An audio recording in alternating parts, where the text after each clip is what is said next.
Recorded.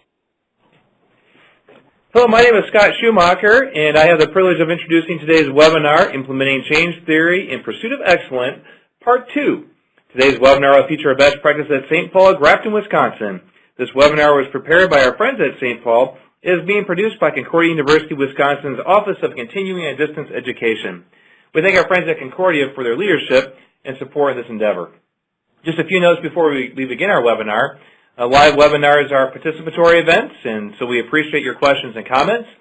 Feel free to express yourself by typing in the chat box in the lower right-hand corner of your screen. All the webinars presented this year are available on demand on the login page of the Lutheran School portal. You need not be a portal member to view them. If you like what was shared, we invite you to view a recorded webinar together with your faculty. This is a great opportunity for professional development. Another great resource of Lutheran Schools is the LCMS School Ministry Facebook page. Our Facebook page provides another opportunity for our schools to connect informally. So we invite you to share your encouraging stories on this school Facebook page. Let's begin our webinar today with a short word of prayer. Heavenly Father, we acknowledge you as our Savior and King, and give you thanks for the opportunity to serve you in our various schools. We thank you for all Lutheran schools, but today we especially give you thanks for St. Paul's Lutheran School in Grafton, Wisconsin. We thank you for blessing this school with a fantastic staff, who work hard to draw children and their families into a close relationship with our Savior, Jesus Christ. We ask that you would continue to shower your blessings upon St. Paul's. Give the staff all that they need to teach the students entrusted to their care. And finally, Lord, we ask that you be with those who are presenting this webinar, as well as those who are participating. May this next hour be a blessing to all of us. In Jesus' name we pray. Amen. So we welcome Michael York and Rosalie Meyer from St. Paul, Grafton, Wisconsin, as they share their webinar on Implementing Change Theory in Pursuit of Excellence. Thank you very much, Scott, and thank you for your introduction and your opening prayer. It's good to be with you this afternoon and giving us the opportunity to introduce Part 2 of our webinar, Implementing Change Theory in the Pursuit of Excellence. Before we get into Part 2 of our webinar, I want to do just a very quick overview of what we talked about last week, and a lot of what we talked about last week will tie into this week's conversation as well. First of all, St. Paul Lutheran School has been around for 164 years. We are a 3K through 8 school that also has year-round daycare for our church families and our school families. We currently have about 295 students in our school. St. Paul is located just off the shores of Lake Michigan, about 20 miles north of downtown Milwaukee, relatively close to Concordia University, Wisconsin. Last week's webinar focused on how we can market our schools while remaining true to who we are as a faith-based school. Those practices that we talked about last week were a marketing plan that we needed to put into place here at St. Paul, somewhat because of noticing a decline in enrollment over the course of the past decade, but also as an opportunity to meet our mission of going out and reaching young people in our community. We as a church and as a school made the decision that we wanted to be a faith-based school that was an option for all members of our community and not just the members of our congregation. One of the key aspects that we talked about last week in dealing with marketing is marketing doesn't need to cost a lot of money. Chances are there's a lot of resources within your own school, within your church, or within your community that can help you market. Two of the most important aspects of our marketing plan included a statement of purpose and a tagline. The statement of purpose that we generated for St. Paul is that we exist to shape lives for Christian service by providing educational excellence in a Christ-centered environment. The faculty and the staff and the school board sat down and looked for 5 or 6 key words that in a nutshell talked about who we were as a school and hence created our statement of purpose. The statement of purpose is something that we utilize in a lot of the decision making that happens here on campus. Another key aspect of our marketing plan was to create a tagline. As we talk about, as we just saw last weekend or this past weekend with the Super Bowl, how major corporations have taglines, and we remember what those taglines are. We wanted a tagline that would follow our school, that people would understand exactly who we are. And we came up with a tagline focused on excellence and centered on Christ. That tagline is found throughout our building, in our classrooms, on all of our marketing brochures, on our website, and it's used again in all decision-making that happens in our building. I do encourage you that if you do have any questions about part one of our presentation last week, dealing with marketing and our school culture, please feel free to contact me. My email address is there, along with our phone number. At this time, I want to introduce Rosalie Meyer. Rose will be continuing on with the majority of today's webinar. Rose serves as our assistant principal here at St. Paul. She is also our CARE director, and our CARE is our Center for Academic Resources and Enrichment. I'm going to now turn it over to Rose. Thank you, Mike. Just a little history of myself. I am in my 34th year of teaching. About 10 years ago, we started here at St. Paul the CARE program, and with that, we started a halftime program of remedial reading, and it has grown into, at the current time, we are serving 51 students 2 times a week in both remedial and enrichment. And as Mike had mentioned, our purpose is St. Paul exists to shape lives for Christian service by providing educational excellence, and I have added, for all students in a Christ-centered environment. We needed to find a way to reach all the students on both ends of the academic spectrum. And that is one area that had been declining in our schools in the area. They were cutting those services. Another option was that during those declines, St. Paul was declining, and during that time, of course, we had too many teachers, and so I proposed to the school board that we could start this program. I began by teaching about 3/4 time 5th grade, and then remedial reading for the other time. It progressed then to half-time, and now is a full-time program. Part of the CARE is Tier 1, 2, and 3 of response to intervention. We need to identify, the first part of intervention is to identify the students at risk for poor learning outcomes. So the goal of St. Paul is to have all students reading on grade level by the end of 2nd grade. Therefore, most of our concentration in the Center for Academic Resources and Enrichment is concentrated on the lower grades. Most of it is between kindergarten and 4th grade, because we know it's important to identify those concerns and get early, intense intervention. So part of that, part of the Tier 1 and RTI, is to identify those students. So all students coming into St. Paul are tested in the CARE. These are all new students using the wide range achievement test. That is done for kids in grades 1 through 8.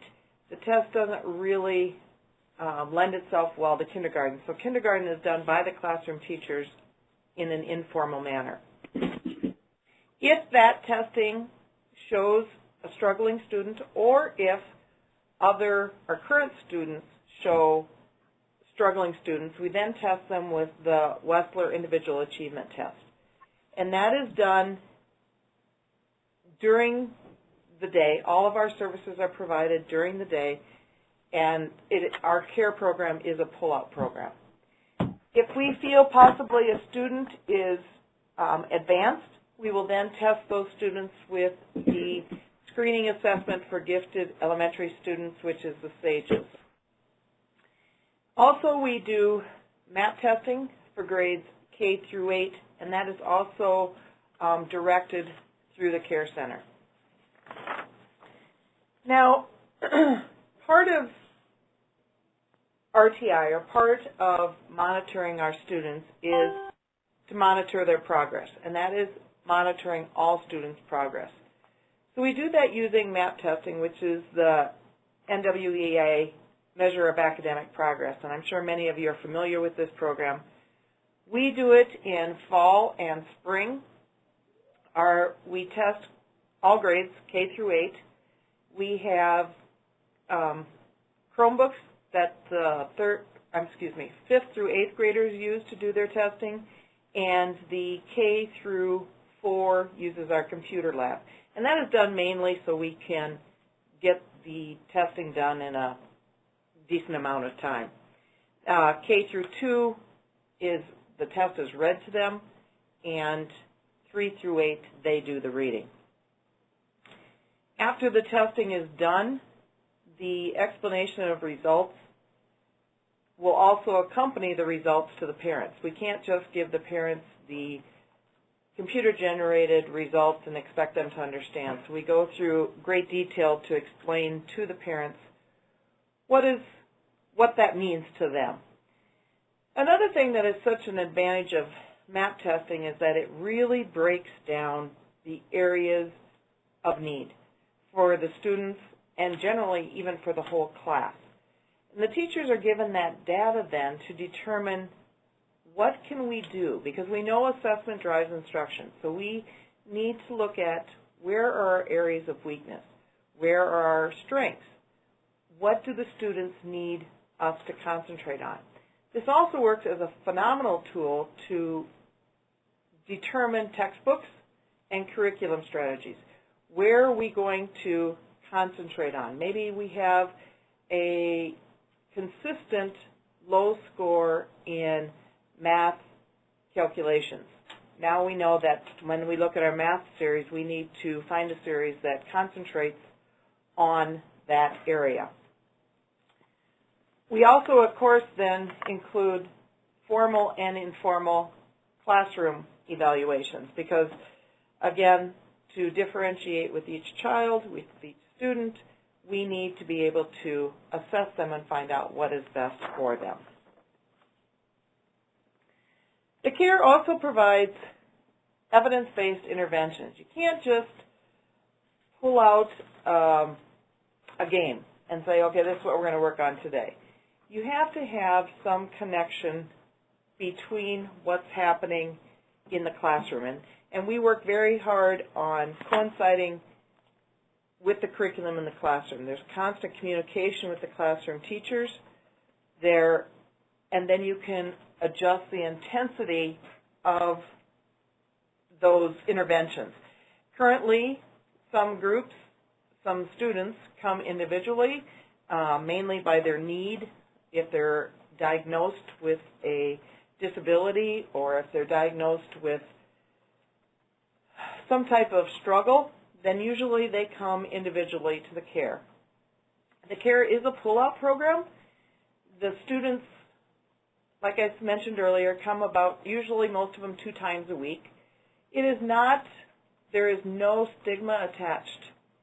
St. Paul has developed a very good attitude around it. Most kids don't even know if they are coming in for enrichment or remedial. It is very common for the students to want to come to the CARE. That being said, that has, over the years, many parents then have wanted that service for their child. They want that extra benefit for their child. Usually it's enrichment they ask for, but it also has asked for remedial. So we actually had to set up a referral process to make sure we were doing it objectively. And you can see by this process that the very first thing you always need to have is the parent permission. We cannot just pull out a child and test them. So that's the very first thing that happens. Again, with the remedial, we test with Wessler, and with enrichment, we test with SAGES. Then, after the permission is given, we test the students, and then they go to whether or not they qualify. And if you look at the words, especially on the enrichment side, you'll see likely or very likely gifted. Those words are taken directly from the results that the parents get, so that they're not confused by what is happening, okay, we get our test results and this is what it says, but how does that go with our process of qualifying to come to the care? That also happens on the remedial side. We really like to use the age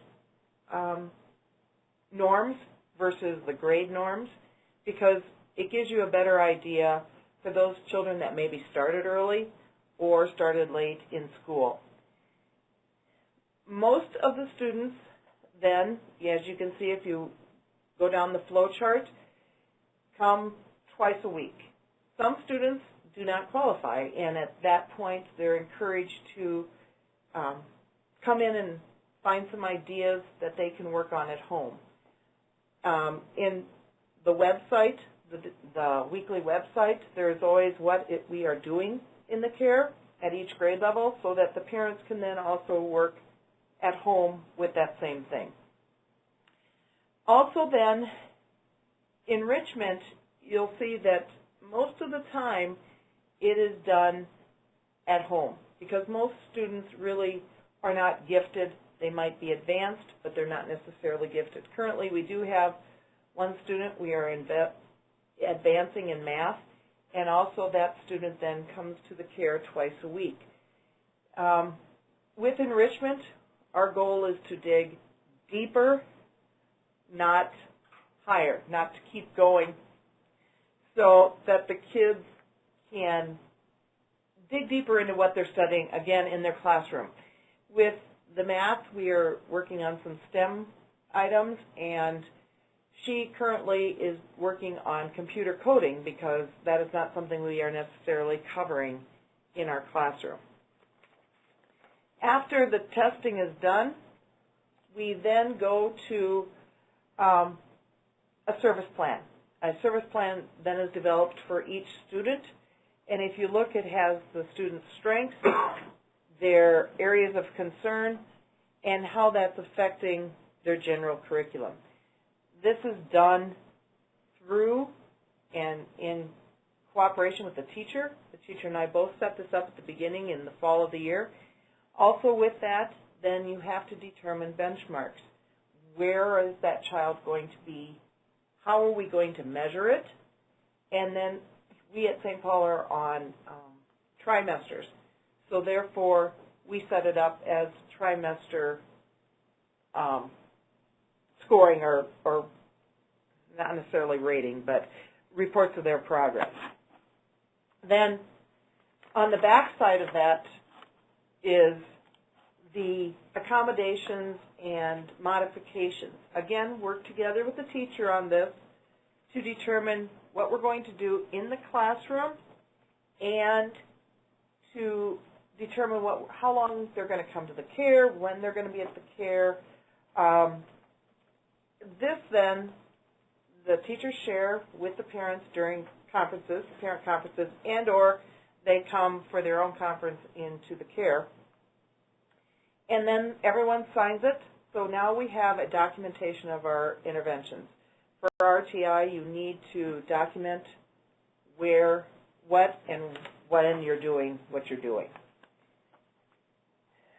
All students then are tested in the spring. All the students who attend care are tested in the spring along with their MAP testing, using again the Wessler achievement test.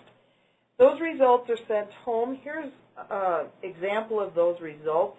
This was a third grader, and you can see then we compare, once again they see their MAP scores, once again see the years he has come to the care and had this testing done, and how much progress or lack of progress they have made. We, of course, would want at least 1 year progress for each one, for each section. And then also, if you'll notice in the first paragraph, it's vital that you let the parents know that these are standardized tests and therefore national norms. The one good thing about MAP is that you get national norms, but you also get your grade level norms. We only have one class per grade, but the larger schools who have more than one class per grade level, it would norm that out then in math. And a lot of times parents want to know. That'll be their first question. Well, how does my child compare to others in the classroom? Well, with the national norms, you can't determine that, but with MAP, you can. But in this report, then, it has how they've improved, what they've improved in, and then if they are recommended again for the following year. So the new students to St. Paul are tested when they come in. If they have been coming to the care for the year, or even when they have maybe tested out of the care, we use the Wessler, and then they always get a report to find out their progress. Part of the care is also then advanced reading groups. Those reading groups are done in grades 1 through 4 currently. Third trimester will probably start kindergarten. And with that, they come in and we read a novel at their grade level. And then we do more project-based learning. So they might be doing reading a story they might be writing, or they might be doing an art project. Again, those qualified for these reading groups are done by either MAP scores or by their teacher recommendation. We also have some students that need even more testing. After our assessment, we have found that we just don't know how we can help this student. So then we recommend the public school do testing for them. We have a great relationship with our local public school. They then, as long as we have documentation of our interventions, we then refer them and they will come in and do more testing with the student. That is one advantage of the Wesslers, what we use. The public school also uses that as one of their assessment tools, which is very beneficial because that helps them have one source of assessment already completed before they would come in. One thing we do have with the public school is speech. We do not, over the years, that speech help has declined a little bit. So that is one area that we at St. Paul are investigating, our speech options, how we can possibly help service our kids more. Just to review, the CARE is a Center for Academic Resources and Enrichment. We do assessment, we do intervention, we work with the teachers and the students, and it is one of our change theories that have really helped St. Paul to become a school that many parents will come to because they know they can get the service for their child. I'm going to turn it back over to Mike, and then we will continue. Thank you, Rose. And for those of you that have questions on our CARE program, please feel free to make contact with Rose. We'll share contact information at the end of the presentation today as well. But truly blessed to have a program here at St. Paul to benefit all students, to make sure that we're meeting those needs of students that have some remedial issues in specific subject areas, but also to help those students that need enrichment and are really above where their classroom level is at. We're going to kind of change our direction here a little bit and talk about another one of our best practices, and that is intergenerational outreach. As I shared with you earlier, St. Paul has been around for a long time. We are celebrating our 164th year of faith-based education here at St. Paul. We are a small community of about 10,000 people. And what I found after moving here is a lot of people had their parents grew up here, grandparents grew up here. Very generational learning, very generational upbringing occurs here in our community. And with that, it really has gotten us to focus on what our history is about and what are our traditions as St. Paul Lutheran Church, and as St. Paul Lutheran School, and as one unified campus. It's important for us that our history is in the forefront, that our history is something that our students recognize, that our students understand, and that our students respect. A couple projects that we have done recently in the last really 3 or 4 years here at St. Paul to pay homage to the history and to our tradition are things that I think a lot of schools and a lot of churches can do, especially those that have held on to artifacts over the course of the many years that they've been in existence. The two pictures that you see on the slide in front of you is a hallway that all of our students will walk through as they enter our Family Life Center, which is also our school cafeteria. On this wall of history, we showcase all of our confirmation classes dating back all the way to 1904. All the names of the confirmands and the pastors that participated in the rite of confirmation are listed below the pictures. And it gives our students an opportunity to take a look at all those that have walked our hallways before them. And it really gives them the opportunity to respect the longevity of St. Paul and the blessings that we received at our school. Just off of this hallway where our students walk past, they also need to walk past a room that I call the St. Paul Museum. It really is, I think it's named our archives room, but I call it's the St. Paul Museum. In that room is where we showcase a lot of the old artifacts back from really the origination of our congregation, which would include the original Constitution that was written as part of our congregation, the original Bible that our first pastors used. That Bible is still in German. And then we take a look at rolls from many of the past years, all the different groundbreaking events that took place at St. Paul. Our original organ from our first church is in that archives room. Some of the old lighting fixtures from the congregation, from the church, as well as the crucifixes that were used. The old offering baskets are part of that museum that our kids get to use. And periodically throughout the years, our teachers will take our classes through that room so that our students can see the history and understand the importance of giving thanks to God for the people that came before them, to give them the privilege and the opportunity to attend a faith-based school. The whole educational process for our students and the integration of having the opportunity to learn with multi-generations is important to us.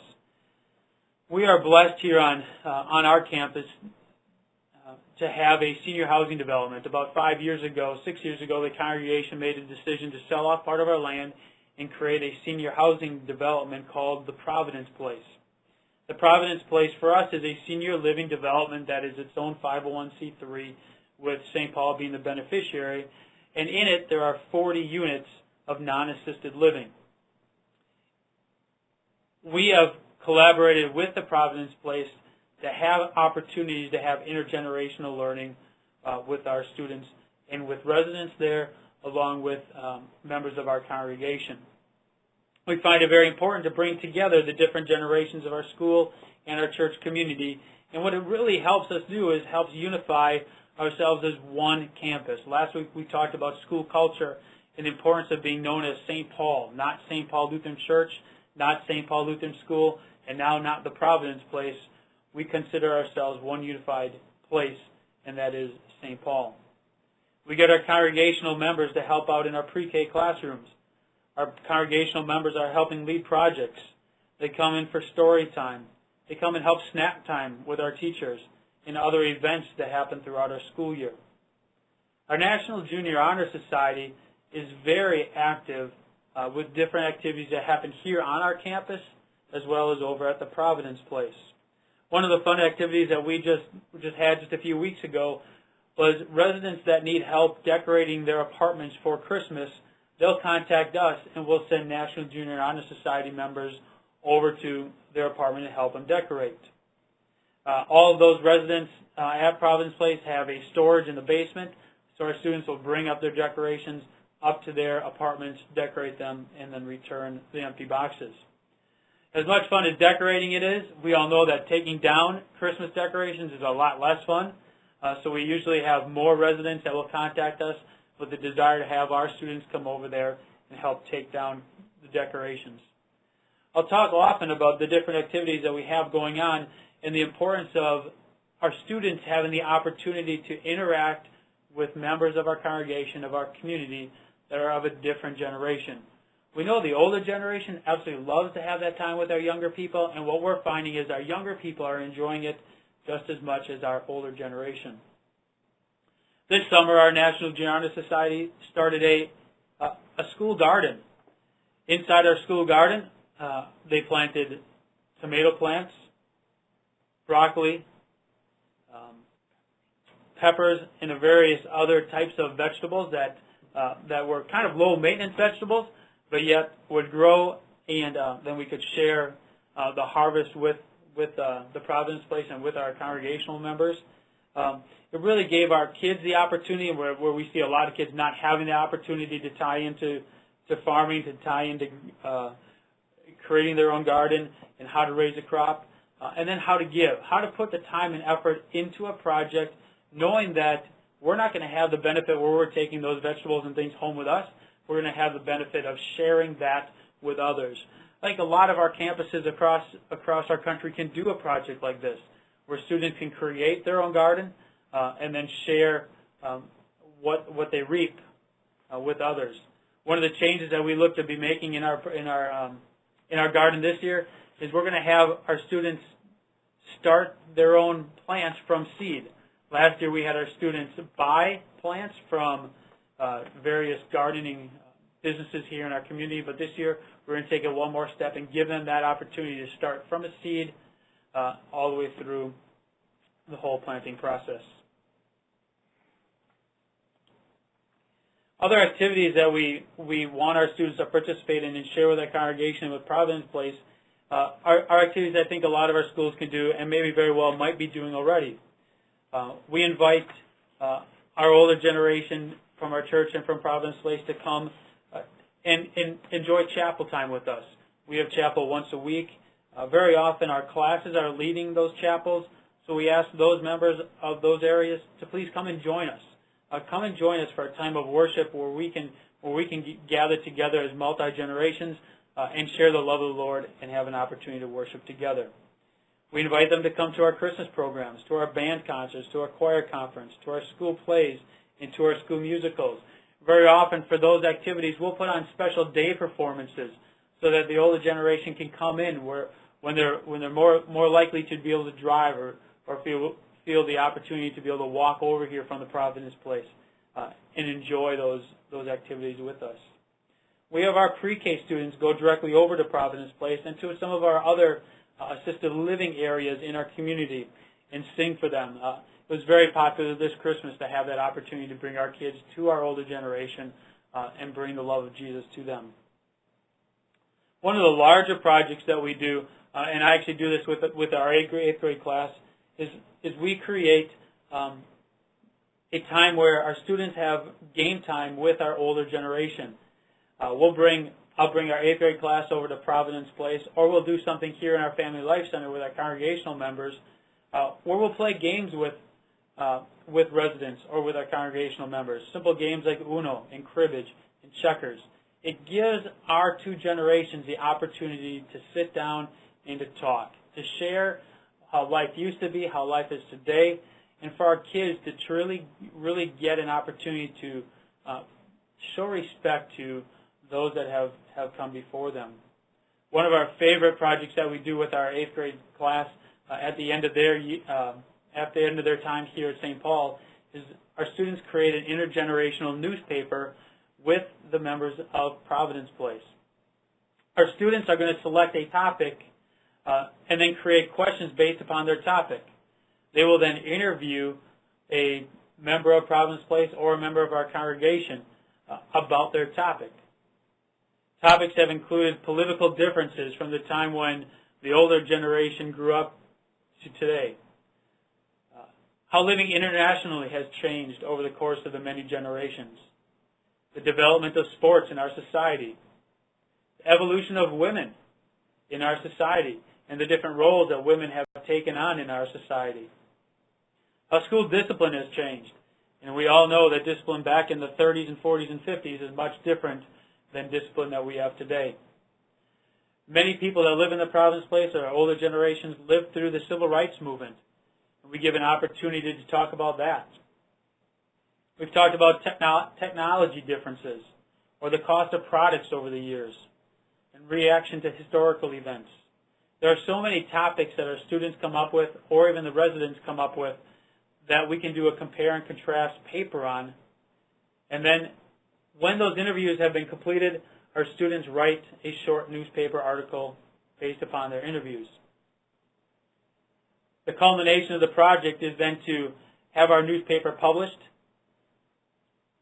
and then that newspaper is shared in our community. It's shared here on St. Paul's campus, we share it on our website, and we also share that throughout our community of Grafton as well. It's a great opportunity for us to join in the international opportunities for our kids and for our community. The last thing that I have up on our screen here is our environmental club. Something new that we started this year. Our Providence Place has a retention pond, which is then just off of our campus. So we started an environmental club to work with the residents there to take care of their pond. We have a lot of geese and a lot of birds that will fly in throughout the course of the year, and we want to make sure that that is a safe environment for them. And it gives us the opportunity to take care of the land that God has given us and share that with the residents of Providence Place. The last opportunity that we talk about with intergenerational learning is our reading buddies, and I'll have Rose continue with that. Thanks, Mike. About 4 or 5 years ago, at the time, the care was across or next to the first graders, and it was a Tuesday, and I was walking through the building, and I see all of our quilters. Tuesdays is the quilters' day, so we have a lot of women from the congregation in the building, which in itself is a blessing because they see everything that's happening on campus. So at that point, I decided it would be great to match our first graders with the elderly or the seniors from the congregation. And I started with the quilters because, and I know a lot of people do reading buddies, and I thought this would be a great opportunity to get them. We have in our building, on our campus, we have a south wing, and that's the little kids, and it's part of the building that not many of the seniors get to because of location. So we started by asking any of the quilters if they would like to, and then it progressed to a lot of the grandparents wanted to be a reading buddy. So what has happened now is once a month, the women and men, we do have some grandpas that are coming in, that will come and read with the first grader. The first grader will read a story to the senior of the congregation. This has been such a joy to see the reaction and the interaction between the seniors, between that generation and our first graders. It is an excellent opportunity for the seniors to see how much the first graders grow. And we all know that, oh my goodness, the reading progress of first graders from the beginning of the year to the end of the year is like night and day. And so it shows our seniors what actually happens in our classrooms. It also develops relationships, that intergenerational relationship with the kids to a senior, and then not a grandparent. A lot of times they are used to that relationship with their grandparents, but this is the next step to show how much. And it's really fun to see many of these seniors that are coming in were actually students of St. Paul, and to say, oh, I was in this classroom. So it develops that relationship also. Then the seniors, the first graders, have brought in treats, and they share their treat with their reading buddy, and then they go off on their way and go do their quilting or whatever they need to do. But it is, the first graders look so forward to this time together so that they can meet their reading buddy. It's been an excellent opportunity for both ages of our the generation of our church. Intergenerational learning is just, it's such a vital part of who we are and what we're about. And I think as the years go on, we'll come up with more activities that we can have our students work with, the different aspects, the different generations of our church, of our community, of Providence Place. And I think it is a best practice that all of our schools that have, at least all of our grade schools can implement. We thank you for the opportunity that we've had to share with our best practices with you. Again, we had an opportunity to talk about marketing, school culture, our care center, and intergenerational learning. As we move forward today, we want to encourage you that if you do have questions or if there's any part of our presentations that we've shared, if you want any information, please don't hesitate to call or to contact us. On the screen, you'll see our school website where a lot of our marketing material is available, our phone number, and then 2 email addresses to get in touch with either myself or Rose.